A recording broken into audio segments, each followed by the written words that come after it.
সর্বশান্ত একাধিক কৃষক পরিবার। ঘটনাটি ঘটেছে আলিপুরদুয়ার ১ নম্বর ব্লকের শালকুমার ২ নম্বর অঞ্চলের কোদালডাঙ্গা দক্ষিণ সুরিপাড়া এলাকায়। স্থানীয়দের অভিযোগ, গতকাল গভীর রাতে আচমকাই জলদাপাড়া বনাঞ্চল থেকে বেরিয়ে আসে প্রায় ১০ থেকে ১২টি হাতির একটি দল।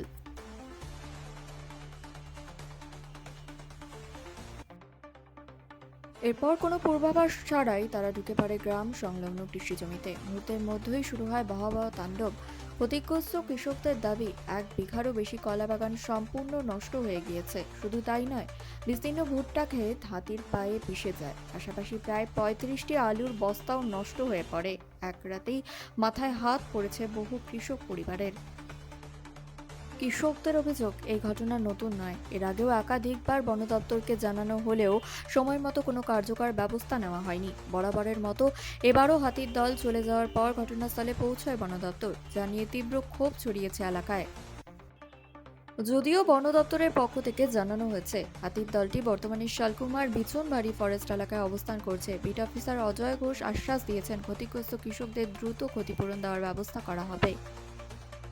সোমবার সকালে বন দপ্তরের আধিকারিকরা ঘটনাস্থলে এসে ক্ষয়ক্ষতির পরিমাণ খতিয়ে দেখেন এবং দ্রুত পদক্ষেপের আশ্বাস দেন। পাশাপাশি এলাকাবাসীদের সতর্ক করে বলা হয়েছে, জঙ্গলে হাতির উপস্থিতি রয়েছে, তাই অপ্রয়োজনীয়ভাবে কেউ জঙ্গলে প্রবেশ করবেন না। এমনকি রাস্তার ধারে দাঁড়িয়ে মোবাইল ব্যবহার করতেও নিষেধ করা হয়েছে।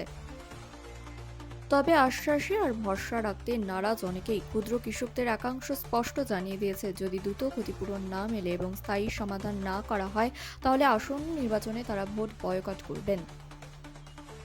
এখন প্রশ্ন একটাই, প্রশাসনের আশ্বাস কতটা বাস্তবে রূপ পায়, আর ক্ষতিগ্রস্ত কৃষকেরা কবে ফিরে পাবেন তাদের প্রাপ্য ক্ষতিপূরণ? বন দপ্তরের কাছ থেকে আপনি কি চাচ্ছেন? কি চাচ্ছি, আমার ক্ষতিপূরণ চাই। গরিব মানুষ দিন মজুরি করি খাই, এটাই আপনাদের কাছে আবেদন।